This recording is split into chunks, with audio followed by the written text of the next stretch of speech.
अपने को संभाल गाफिल न रहो आमाल से, कौन होगा यार तेरा गौर जाने के लिए। रूह रग रग से निकाली जाएगी, तुझ पे के दिन खाक में डाली जाएगी। मुअज़्ज़ज़ उलमाए किराम, सम्मानित मुरब्बिन निज़ाम, যুবক ভাইরা, স্নেহের ছোট ভাইরা, আমরা সর্বপ্রথম ওই মহান আল্লাহ তাআলার দরবারে লাখ কোটি শুকর আদায় করছি যে আল্লাহ সুবহানাহু ওয়া তাআলা আমাদেরকে সপ্তাহের শ্রেষ্ঠ দিন জুমার দিনে জুমার নামাজ আদায় করার উদ্দেশ্যে আল্লাহর ঘর মসজিদে আসার বসার কিছু কথা বলার এবং শোনার তৌফিক দান করেছেন। আলহামদুলিল্লাহ।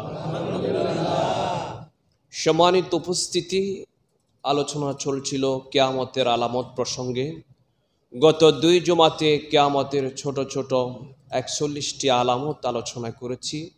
আজকে কিয়ামতের বড় কয়েকটি আলামত সম্পর্কে আলোচনা করব। সকলে মনোযোগ সহকারে শুনবেন, আল্লাহ তৌফিক দান করুন, আমিন। সম্মানিত উপস্থিতি, কিয়ামতের বড় আলামত সমূহ থেকে সর্বপ্রথম আলামত হচ্ছে ইমাম মাহদী আলাইহিস সালাম এই পৃথিবীতে আগমন করবেন। ইমাম মাহদী আলাইহিস সালামের পরিচয় কি? ইমাম মাহদী আলাইহিস সালামের নাম হবে আমাদের নবীর নাম মুহাম্মদ। ইমাম মাহদী আলাইহিস সালামের বাবার নাম হবে আমাদের নবীর নামে, আমাদের নবীর বাবার নামে, অর্থাৎ আব্দুল্লাহ। বংশ হবে হাসান ইবনে আলী রাদিয়াল্লাহু তাআলা। অনেক মুহাদ্দিসিনে কেরাম বলেছে ইমাম মাহদী আলাইহিস সালামের নাম হবে মুহাম্মদ ইবনে আব্দুল্লাহ আল হাসানি আল ফাতিমি। ইমাম মাহদী আলাইহিস সালাম কখন এই পৃথিবীতে আত্মপ্রকাশ করবে? যখন এই পৃথিবীতে মুসলমানেরা জুলুম নির্যাতনের শিকার হয়ে থাকবে, এই পৃথিবীতে মুসলমানদের উপর জুলুম নির্যাতন করা হবে এবং মুসলমানেরা পারস্পরিক মতবিরোধ লিপ্ত থাকবে, এমন কঠিন পরিস্থিতিতে ইমাম মাহদী আলাইহিস সালাম আত্মপ্রকাশ করবেন। হাদিস শরীফের মধ্যে রয়েছে নবী সাল্লাল্লাহু আলাইহি সাল্লাম বলেন, অচিরেই খানায়ে কাবার পাশে একদল লোক আশ্রয় গ্রহণ করবে, যাদের কাছে তেমন একটি অস্ত্র থাকবে না, যাদের সৈন্য তেমন থাকবে না। তাদেরকে ধ্বংস করার জন্য সিরিয়া থেকে একটি দল পাঠানো হবে। তারা যখন বাইদা নামক স্থানে আসবে, তখন জমিন তাদেরকে গ্রাস করে ফেলবে। এভাবে ইমাম মাহদী আলাইহিস সালামকে আল্লাহ তাআলা হেফাজত করবেন। সুবহানাল্লাহ। অন্য হাদিসের মধ্যে এসেছে ইমাম মাহদী আলাইহিস সালাম তখনই আত্মপ্রকাশ করবেন যখন খানায়ে কাবার ধনভাণ্ডার নিয়ে মক্কার 3 বাদশার ছেলে ঝগড়া করবে, কেউ দখল করতে পারবে না। তখন মদিনার পূর্ব প্রান্ত থেকে একদল কালো পতাকাবাহী লোক আসবে, তারা এসে ব্যাপক হত্যাকাণ্ড চালাবে। রাসূল সাল্লাল্লাহু আলাইহি সাল্লাম এরপরে বলেন, তোমরা তাদের আমিরের কাছে বায়াত গ্রহণ করবে, যদিও বরফের উপর হামাগুড়ি দিয়ে দিতে হয়, তারপরও তোমরা তাদের আমিরের কাছে বায়াত গ্রহণ করবে, কারণ তাদের আমির হচ্ছে ইমাম মাহদী আলাইহিস সালাম। মুসলমান ভাইয়েরা আমার, ইমাম মাহদী আলাইহিস সালাম এই পৃথিবীতে আসবেন। আসার পরে সারা পৃথিবীতে ইনসাফ কায়েম করবেন, তিনি খেলাফত প্রতিষ্ঠা করবেন। 7 বছর তিনি এই পৃথিবীতে থাকবেন। তার শাসন আমলে অনেক বৃষ্টি হবে, বৃষ্টি হওয়ার কারণে ফসল অনেক বেশি হবে। ইমাম মাহদী আলাইহিস সালামের শাসন আমলে গৃহপালিত পশু অনেক বেশি বেড়ে যাবে। ইমাম মাহদী আলাইহিস সালামের কাছে অনেক ধন সম্পদ থাকবে, তিনি মুমিনদের মাঝে সমান আকারে তা বন্টন করবে। ইমাম মাহদী আলাইহিস সালামের যুগে মুসলমানরা শক্তিশালী থাকবে, সম্মানিত থাকবে। ওই সময় সারা পৃথিবীর মধ্যে সবচেয়ে মুসলমানেরা শক্তিশালী থাকবে, সম্মানিত থাকবে এবং নিরাপদ থাকবে। ইমাম মাহদী আলাইহিস সালাম এভাবে 7 বছর এই পৃথিবীতে অবস্থান করবেন। ইমাম মাহদী আলাইহিস সালাম এই পৃথিবীতে থাকা অবস্থার মধ্যে দাজ্জাল এই পৃথিবীতে আসবে। ইমাম মাহদী আলাইহিস সালাম থাকা অবস্থার মধ্যে এই পৃথিবীতে দাজ্জাল আসবে। দাজ্জালের পরিচয় কি? দাজ্জাল ইহুদিদের বংশ থেকে হবে। দাজ্জাল কোথায় অবতরণ করবে? ইরাক এবং সিরিয়ার মধ্যবর্তী স্থান থেকে দাজ্জালের আত্মপ্রকাশ ঘটবে। আমাদের কাছে স্পষ্ট, ইসরায়েল থেকে দাজ্জালের আত্মপ্রকাশ ঘটবে। এই দাজ্জাল তার আকৃতি কেমন হবে, তার রং কেমন হবে? দাজ্জালের রং হবে লাল বর্ণের। এর থেকে আমাদের কাছে আরো স্পষ্ট হয়ে গেছে দাজ্জাল ইহুদিদের থেকে হবে, কারণ ইহুদিদের রং লাল লাল। দাজ্জাল খাটো হবে, তার কপাল উঁচু হবে, বুক চাপড়া হবে, দাজ্জালের চুল হবে কোকড়ানো, দাজ্জালের একটি চোখ হবে টেরা আর একটি চোখ উপর দিকে থাকবে। দাজ্জাল সারা পৃথিবীতে ভ্রমণ করবে, শুধুমাত্র মক্কা মদিনাতে যেতে পারবে না, সেখানে আল্লাহর ফেরেশতারা তলোয়ার নিয়ে দাঁড়িয়ে থাকবে, দাজ্জাল সেখানে প্রবেশ করতে পারবে না। এই দাজ্জাল পৃথিবীতে 40 দিন থাকবে। কতদিন থাকবে? 40 দিন। প্রথম দিন 1 বছরের সমান, দ্বিতীয় দিন 1 মাসের সমান, তৃতীয় দিন 1 সপ্তাহের সমান, বাকি দিনগুলি সাধারণ দিনের মতো। সাহাবায়ে কেরাম রিদওয়ানুল্লাহ তাআলা আলাইহিম আজমাইন বলে, ইয়া রাসূলুল্লাহ, যেই দিনটি 1 বছরের সমান সেদিনকে আমরা 5 ওয়াক্ত নামাজ পড়ব নাকি 1 বছরের হিসাব করে নামাজ পড়ব? রাসূল সাল্লাল্লাহু আলাইহি ওয়াসাল্লাম বললেন, 1 বছরের হিসাব করে তোমরা নামাজ পড়বে। দাজ্জালের হাতে এমন কিছু ক্ষমতা থাকবে যে ক্ষমতা দেখে মানুষ দাজ্জালের ফিতনার মধ্যে পতিত হয়ে যাবে। 1 নাম্বার ক্ষমতা, দাজ্জাল মেঘের গতিতে চলবে। মেঘ যেমন দ্রুত গতিতে চলে, দাজ্জাল এমন দ্রুত গতিতে চলবে। তার এই গতি দেখে মানুষ বিভ্রান্তিতে পড়ে যাবে, তার ফিতনায় পড়ে যাবে। 2 নম্বর, দাজ্জালের হাতে জান্নাত জাহান্নাম থাকবে। জান্নাত জাহান্নাম থাকবে মানে দাজ্জাল যাদেরকে তার প্রতি বিশ্বাস করার জন্য আহ্বান করবে, তারা যদি বিশ্বাস করে তাহলে সেখানে ধন সম্পদের অভাব হবে না। আর যারা তার কথা বিশ্বাস করবে না, তাকে খোদা মানবে না, সেখানে দুর্ভিক্ষ শুরু হবে, সেখানে দাজ্জাল বিভিন্ন প্রকারের প্রতিবন্ধকতা সৃষ্টি হবে, যার কারণে সেখানের মানুষ অনেক কষ্ট করবে। 3 নাম্বার, দাজ্জাল মৃত মানুষকে জীবিত করবে, এই শক্তিটা আল্লাহ তাআলা দিবে। এক্ষেত্রে দাজ্জাল শয়তানের সাহায্য গ্রহণ করবে। দাজ্জাল এক যুবককে দাওয়াত দিবে, দাওয়াত দেওয়ার পরে সেই যুবক গ্রহণ করবে না। তখন দাজ্জাল বলবে, আমি তোমার বাবাকে জীবিত করব। এরপরে দাজ্জাল তার বাবাকে জীবিত করবে। তার বাবাকে জীবিত করবে মানে শয়তানকে বলবে তার বাবার আকৃতি ধারণ করার জন্য, শয়তান তার বাবার আকৃতি ধারণ করবে। তখন ওই যুবক বিপদগ্রস্ত হবে, দাজ্জালের ফিতনার মধ্যে পতিত হবে। 4 নাম্বার, দাজ্জালের কথা জড় পদার্থ, গাছপালা, পশু পাখি শুনবে। দাজ্জাল যখন তাদেরকে ডাকবে, তাদের ডাকে তারা সাড়া দিবে। হাদিস শরীফের মধ্যে এসেছে রাসূল সাল্লাল্লাহু আলাইহি সাল্লাম বলেন, দাজ্জাল এক মরু প্রান্তরে যাবে, সেখানে জমিনকে সম্বোধন করে বলবে, হে জমিন, তোমার গুপ্তধন বের করে দাও। জমিন তখন তার গুপ্তধনগুলো বের করে দিবে। বের হওয়ার পরে দাজ্জালের পিছনে তারা ছুটতে থাকবে, যেমন মৌমাছি রাজার পিছনে মৌমাছিগুলা দৌড়াদৌড়ি করতে থাকে, এমনি ভাবে দাজ্জালের পিছনে গুপ্তধনগুলো দৌড়াদৌড়ি করতে থাকবে, তার পিছনে চলতে থাকবে। 5 নম্বর, দাজ্জাল তো মদিনায় প্রবেশ করতে পারবে না, মক্কায় প্রবেশ করতে পারবে না। তো মদিনার কাছাকাছি একটি জায়গাতে যাবে, সেখানে যাওয়ার পরে অনেক মানুষ একত্রিত হবে।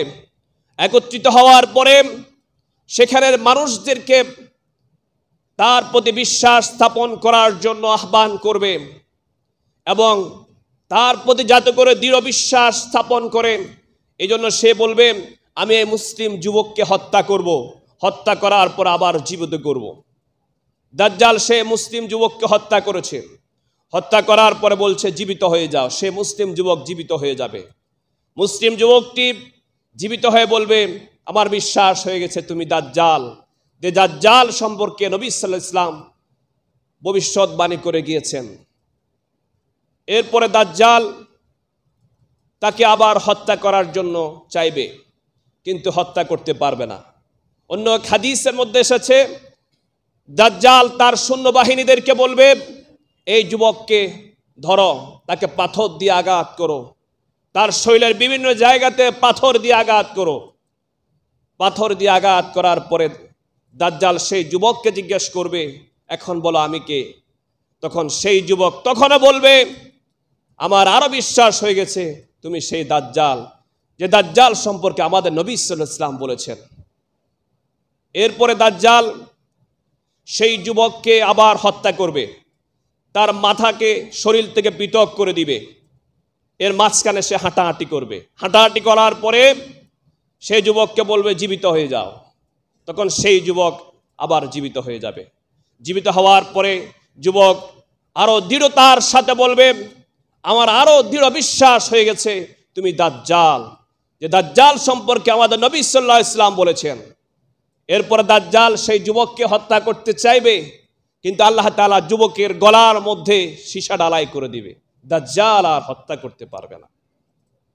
মুসলমান ভাইয়েরা আমার, দাজ্জালের এই শক্তিগুলি দেখে অনেক মানুষ বিভ্রান্তিতে পড়ে যাবে, অনেক মানুষ দাজ্জালের ফিতনায় পতিত হয়ে যাবে। এখন আমাদের জানতে হবে আমরা কিভাবে দাজ্জালের ফিতনা থেকে বেঁচে থাকব, দাজ্জালের ফিতনা থেকে আমরা বেঁচে থাকতে পারবো।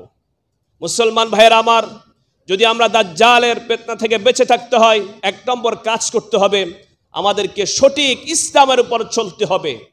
বানানো ইসলাম না, বর্তমান পৃথিবীতে অনেক ইসলামের বিভিন্ন বিধিবিধান বানাচ্ছে, এই সমস্ত বিধিবিধানের উপর চললে দাজ্জালের ফিতনা থেকে বাঁচা যাবে না। কোরআন সুন্নাহ মোতাবেক আমাদের চলতে হবে, তাহলে দাজ্জালের ফিতনা থেকে আমরা বেঁচে থাকতে পারবো। 2 নম্বর, দাজ্জালের ফিতনা থেকে বেঁচে থাকার জন্য আমরা আল্লাহর কাছে দোয়া করব। রাসূল সাল্লাল্লাহু আলাইহি ওয়াসাল্লাম একটি দোয়া শিক্ষা দিয়েছেন এবং তিনি বেশি বেশি করতেন, আল্লাহুম্মা ইন্নী আউযু বিকা মিন আযাবিল কবরি ওয়া মিন আযাবিন নার ওয়া মিন ফিতনাতিল মাহইয়া ওয়াল মামাতি ওয়া মিন ফিতনাতিল মাসিহিদ দাজ্জাল। এই দোয়াটি রাসূল সাল্লাল্লাহু আলাইহি ওয়াসাল্লাম বেশি বেশি পড়তেন। রাসূল সাল্লাল্লাহু আলাইহি ওয়াসাল্লাম অনেক সময় নামাজের শেষে পড়তেন, দুরূদ শরীফ পড়ার পরে দোয়াটি পড়তেন, দোয়া মাসুরা পড়তেন। এই জন্য দাজ্জালের ফিতনা থেকে বেঁচে থাকার জন্য আমরা এই দোয়াটি পাঠ করব। 3 নম্বর, আমরা দাজ্জাল থেকে দূরে থাকব। যদি সম্ভব হয় তাহলে মক্কা মদিনায় চলে যাব, কারণ দাজ্জাল তো হাজারো চেষ্টা করলেও মক্কা মদিনায় পৌঁছতে পারবে না। দাজ্জালের ফিতনা থেকে বাঁচার জন্য আমরা মক্কা মদিনায় চলে যাব। 4 নম্বর, সূরা কাহাফ পাঠ করব, সূরা কাহাফ মুখস্থ করে নেব। হাদিস শরীফের মধ্যে এসেছে, রাসূল সাল্লাল্লাহু আলাইহি সাল্লাম বলেন, যে ব্যক্তি সূরা কাহাফের প্রথম 10টি আয়াত মুখস্থ করবে, আল্লাহ রাব্বুল আলামিন তাকে দাজ্জালের ফিতনা থেকে রক্ষা করবেন। সুবহানাল্লাহ। এজন্য মুসলমান ভাইয়েরা আমার, সূরা কাহাফ আমরা তেলাওয়াত করব। সূরা কাহফের প্রথম 10টি আয়াত আমরা মুখস্থ করে নেব, তাহলে দাজ্জালের পেটনা থেকে বেঁচে থাকতে পারবো। মুসলমান ভাইয়েরা আমার, সারা পৃথিবীতে দাজ্জাল তার শক্তি দিয়ে ফিতনা ফাসাদ সৃষ্টি করবে, মুসলমানদেরকে হত্যা করবে। দাজ্জালের বিরুদ্ধে যুদ্ধ করার জন্য ইমাম মাহদী আলাইহিস সালাম তার সৈন্যদেরকে নিয়ে প্রস্তুতি গ্রহণ করবে। দামেস্কের জামে মসজিদে নামাজ পড়ার জন্য প্রস্তুতি নিবে। কিছুক্ষণ পরে নামাজ শুরু হবে। ওই মুহূর্তে আল্লাহ রাব্বুল আলামিন হযরতে ঈসা আলাইহিস সালামকে ফেরেশতাদের ধারার মাধ্যমে দামেস্কের পূর্ব প্রান্তে সাদা মিনারায় পৌঁছাইয়া দিবেন। সুবহানাল্লাহ। ঈসা আলাইহিস সালামকে যখন ইমাম মাহদী আলাইহিস সালাম দামেস্কের মসজিদ দেখবেন, তাকে নামাজের ইমামতি করার জন্য বলবেন। ঈসা আলাইহিস সালাম বলবেন, তোমাদের ইমাম তোমাদের থেকেই হবে, আমি তোমাদের পিছনে ইক্তেদা করে নামাজ পড়ব। সুবহানাল্লাহ। এটা উম্মতে মুহাম্মাদের শ্রেষ্ঠত্ব। ঈসা আলাইহিস সালাম ইমাম মাহদী আলাইহিস সালামের পিছনে নামাজ পড়বেন।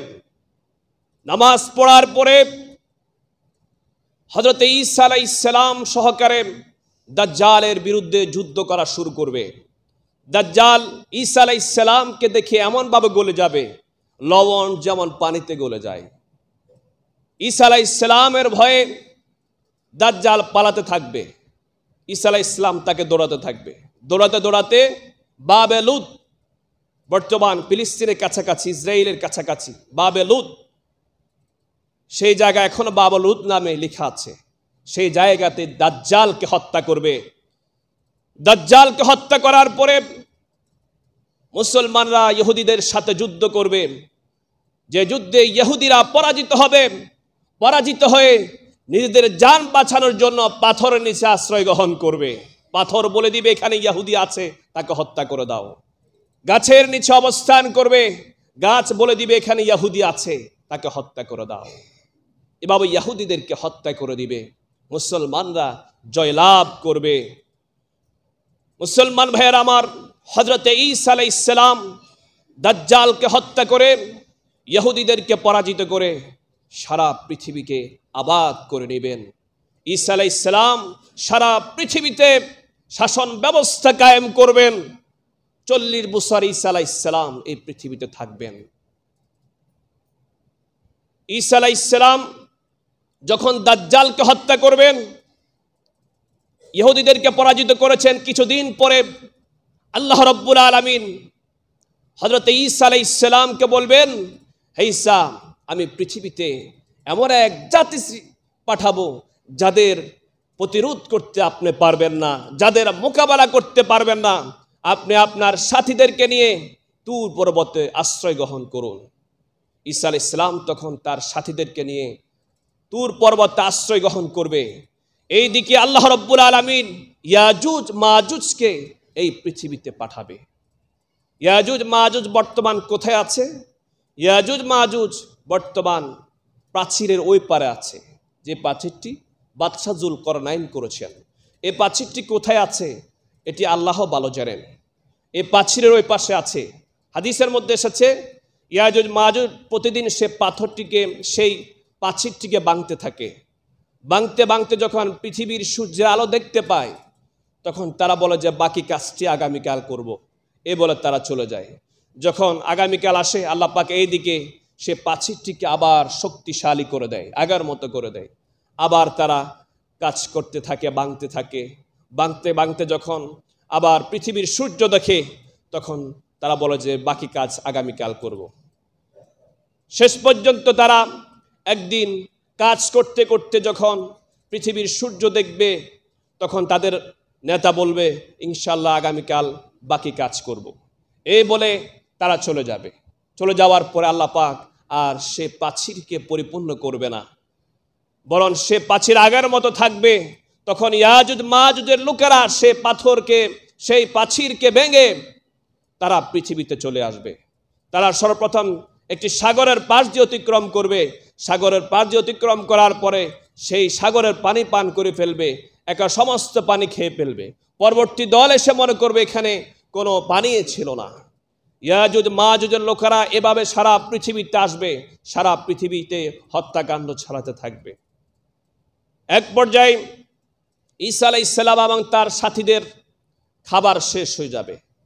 আল্লাহর কাছে দোয়া করবে, আল্লাহ আমাদের তো খাবার শেষ হয়ে গেছে, আপনি আমাদেরকে এই বিপদ থেকে হেফাজত করুন। তখন আল্লাহ রাব্বুল আলামিন একটি মহামারী দিবে।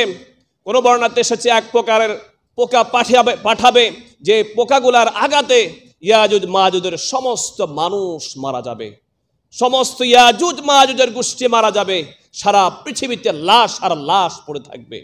ঈসা আলাইহিস সালাম যখন তার সাথীদেরকে নিয়ে এই পৃথিবীতে আসবেন, পাহাড় থেকে তুর পর্বত থেকে পৃথিবীতে নামবেন, তখন দেখবেন যে লাশ আর লাশ, লাশের গন্ধে একেবারে অস্থির বিরাজমান। তখন ঈসা আলাইহিস সালাম আল্লাহর কাছে দোয়া করবেন, আল্লাহ এই বিপদ থেকে আমাদেরকে হেফাজত করুন। তখন আল্লাহ পাক রব্বুল আলামিন এক ধরনের বড় বড় পাখি পাঠাবেন, যে পাখিগুলো ইয়াজুজ মাজুজের লাশকে অন্যত্রে নিক্ষেপ করবেন। কোন বর্ণনাতে এসেছে ইয়াজুজ মাজুজের লাশকে সমুদ্রে নিক্ষেপ করবে। এরপরে সারা পৃথিবীতে একটি বৃষ্টি হবে, যে বৃষ্টিটি পৃথিবীর সমস্ত জায়গাতে হবে, পৃথিবীর সমস্ত জায়গাতে বৃষ্টি হবে, আয়নার মতো সারা পৃথিবী পরিষ্কার হয়ে যাবে। এরপর আল্লাহ পাক জমিনকে বলবে, হে জমিন তোমার গুপ্তধন বের করে দাও। জমিন তখন তার গুপ্তধন বের করে দিবে। তখন একটি ডালিম দিয়ে অনেক মানুষ আহার করতে পারবে, একটি গরুর দুধ দিয়ে একটি গোত্র আহার করতে পারবে, তৃপ্তি সহকারে পান করতে পারবে। আমরা দাজ্জালের ফিতনা থেকে বেঁচে থাকার জন্য চেষ্টা করব। আমরা দাজ্জালের ফিতনা এখন থেকে কিন্তু প্রকাশ হয়ে গেছে। বর্তমান পৃথিবীতে সারা পৃথিবীকে ইহুদিরা নিয়ন্ত্রণ করতে চাচ্ছে বিভিন্ন প্রযুক্তির মাধ্যমে। এখনো পরিপূর্ণভাবে ইহুদিদের হাতে ক্ষমতা যায় নাই। বর্তমানে সারা বিশ্বের ক্ষমতা খ্রিস্টানদের হাতে। খ্রিস্টানরা সারা পৃথিবীকে নিয়ন্ত্রণ করছে। কোনো একদিন খ্রিস্টানদের হাতে সারা পৃথিবীর নিয়ন্ত্রণ থাকবে না, ইহুদিদের হাতে চলে যাবে। বর্তমানে যদিও নাকি খ্রিস্টানদের হাতে সারা পৃথিবীর ক্ষমতা, কিন্তু অধিকাংশ ক্ষেত্রে ইহুদিদের হাতে চলে গেছে। প্রযুক্তির মাধ্যমে সারা পৃথিবীর নিয়ন্ত্রণ ইহুদিরা নিয়ে যাচ্ছে। দাজ্জালে পৃথিবীতে আসার আগে তার আসবাবপত্রগুলি প্রকাশ হয়ে যাবে। যেমন হাদিসের মধ্যে সাথে দাজ্জাল পৃথিবীর এক প্রান্তে কথা বললে অন্য প্রান্তে চলে যাবে আওয়াজ। দাজ্জালের সেই আসবাব প্রকাশ হয়ে গেছে। বর্তমান মোবাইল প্রকাশ হয়ে গেছে, এক প্রান্তে কথা বললে অন্য প্রান্তে দেখা যায়। ভিডিওতে কথা বললে তিনি ইটালিতে আছেন, এখান থেকে দেখা যাচ্ছে, তাহলে দেখা যাচ্ছে, আবার আওয়াজ শোনা যাচ্ছে। এরপরে এমন এমন জিনিস আবিষ্কার করছে যার দ্বারা সমুদ্র অতল গভীরে কি আছে সেটাও দেখা যায়। সারা পৃথিবীতে কে কি করছে এগুলি পর্যবেক্ষণ করতে পারে, এমন এমন প্রযুক্তি আবিষ্কার করছে। এই প্রযুক্তির মাধ্যমে একদিন দাজ্জাল সারা পৃথিবীকে নিয়ন্ত্রণ করবে। দাজ্জাল মাত্র 40 দিন পৃথিবীতে থাকবে। 40 দিন সারা পৃথিবীতে থেকে সারা পৃথিবীর মধ্যে ভ্রমণ করবে। তাহলে তার যানবাহনটা কেমন দ্রুতগামী হবে। আর তার যানবাহন, সে কিন্তু আকাশে এমনিতে উঠবে না, বরং তার যানবাহন হবে দ্রুতগামী বিমান। কোন কোন গবেষক বলেছে দাজ্জালের বাহন হবে এমন দ্রুতগামী বিমান হবে যেটা প্রতি সেকেন্ডে 700 কিলোমিটার চলবে। এমন দ্রুতগামী বিমান তৈরি হবে কিয়ামতের আগে। সেই দ্রুতগামী বিমানে করে দাজ্জাল চলাচল করবে অল্প সময়ের মধ্যে। এই জন্য সারা পৃথিবী ভ্রমণ করবে, নতুবা 40 দিনে মক্কা মদিনা ছাড়া সারা পৃথিবী কিভাবে ভ্রমণ করবে। এমন এমন প্রযুক্তি তৈরি হচ্ছে দিন দিন। আগে যে বিমানগুলি ছিল এগুলি এত বেশি, এগুলার গতি ছিল না, কিন্তু এখন আগের চেয়ে অনেক বেশি গতিসম্পন্ন বিমান তৈরি হচ্ছে। সামনে আরো গতিসম্পন্ন বিমান তৈরি হবে। রকেট খুব দ্রুত গতিতে চলে, বিমান থেকে অনেক দ্রুত গতি চলে। দাজ্জাল আসার পূর্বে এমন এমন বিমান আবিষ্কার হবে যার মাধ্যমে দাজ্জাল মুহূর্তের মধ্যে সারা পৃথিবী ভ্রমণ করবে, সারা পৃথিবীকে সে কন্ট্রোল করবে। কিভাবে সে সারা পৃথিবী কন্ট্রোল করবে? এখান থেকে চিৎকার করে কি সারা পৃথিবী কন্ট্রোল করতে পারবে? প্রযুক্তির মাধ্যমে সারা পৃথিবীকে কন্ট্রোল করবে, যে প্রযুক্তিগুলো ইসরায়েল তৈরি করছে অলরেডি। এই জন্য আমাদের সতর্ক থাকতে হবে, সচেতন থাকতে হবে। ইসলামী গবেষকরা বলে দাজ্জালের সম্পর্কে যে হাদিসগুলি আছে, এই হাদিসগুলি সকলের পড়া উচিত এবং নিজেরা সতর্ক থাকা উচিত। নিজেদের ছেলে মেয়েদেরকে সতর্ক করা উচিত, কারণ ছেলে মেয়েরা তো দাজ্জালের ফিতনার মধ্যে পতিত হওয়ার বেশি সম্ভাবনা। কারণ আমরা তো এই পৃথিবী ছেড়ে চলে যাব, সামনে তারা এই পৃথিবীতে থাকবে, তারা যাতে করে দাজ্জালের ফিতনা থেকে বেঁচে থাকতে পারে। এই জন্য দাজ্জাল সম্পর্কে যে হাদিসগুলি আছে এগুলি আমাদের বেশি বেশি পড়তে হবে এবং দাজ্জাল থেকে সতর্ক থাকতে হবে। আল্লাহ তাআলা আমাদেরকে সকল প্রকারের ফিতনা ফাসাদ থেকে হেফাজত করুন, সকল বলেন আমিন।